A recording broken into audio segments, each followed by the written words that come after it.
She does have a very nice figure. I've said that if Ivanka weren't my daughter, perhaps I'd be dating her. But they had planned to actually kill their victim. So after the rape, they strangled me. Fortunately, I was unconscious through most of the injuries because they then stabbed me in the abdomen about 36 times, the doctors found out, and then cut my throat 16 near her. So she would reach out and realize that her denim shirt was there, and she would use that denim shirt to kind of gather all of her organs around her and put them back into her body cavity and hold them there. And then she would try to get up onto her knees to start crawling, but then she realized that everything was dark.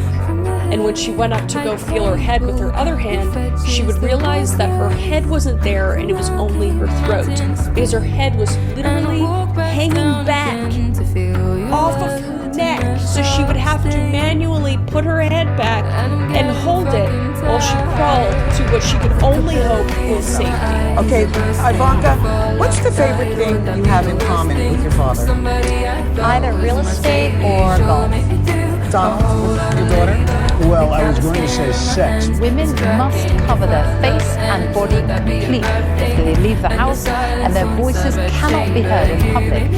Women are not even accepted as human beings. They are treated with injustice and inequality. Women are denied.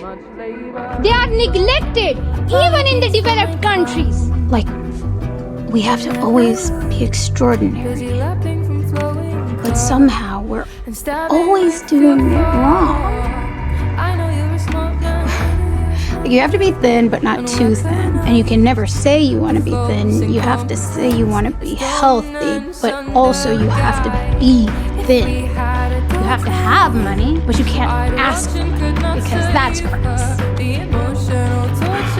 You have to be a boss, but you can't be mean. You have to lead, but you can't squash other people's ideas. You're supposed to love being a mother, but don't talk about your kids all the damn time. You have to be a career woman, but also always be looking out for other people. You have to answer for men's bad behavior, which is insane, but if you point that out, you're accused of complaining. You're supposed to stay pretty for men, not so pretty that you tempt them too much or that you threaten other women, because you're supposed to be a part of the sisterhood, but always stand out and always be grateful. But never forget that the system is rigged, so find a way to acknowledge that, but also always be grateful. You have to never get old, never be rude, never show off, never be selfish, never fall down, never fail, never show fear, never get out of line. It's too hard, it's too contradictory, and nobody gives you a medal or says thank you. And it turns out, in fact, that not only are you doing everything wrong, but also everything is your fault. I personally, very controversial, I don't think women should vote, because we get women like this that say all of these crazy things. You don't vote then, right? No, I do vote. Why? Lead by example. This is what I'm saying. You're all here using your voice to tell me that you don't want one. I have to. Last year, after Mitchell Wilson raped me. He was my boyfriend. And he raped me in my own bedroom. When at 14, I started to be sexualized by certain elements of the media.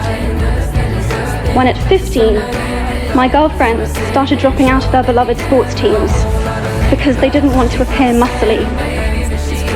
When at 18, my male friends were unable to express their feelings. I decided that I was a feminist.